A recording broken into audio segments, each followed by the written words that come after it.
Ben ritrovati! Oggi parliamo di turisti italiani in Albania.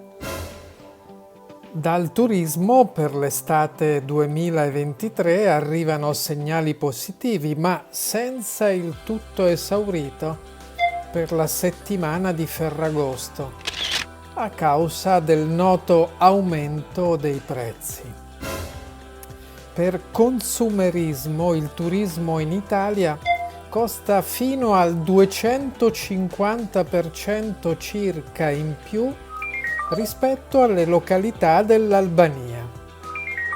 Sono stati ben 600.000 i turisti italiani in Albania nell'anno 2022 e nei primi 6 mesi del 2023 sono già aumentati del più 57%.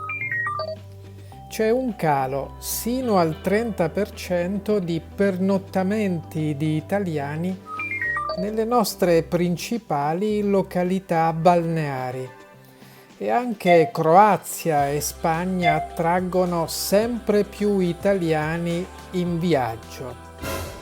Comunque, si nota molta voglia d'Italia nel mondo, con un aumento del più 27% di turisti stranieri in Italia e anche, dato positivo, 100.000 donne in più occupate nel turismo nel nostro paese. Dati quindi positivi, ma che necessitano di essere migliorati soprattutto per quanto riguarda il costo dei nostri prodotti turistici. In ogni caso, buon turismo in Italia a tutti!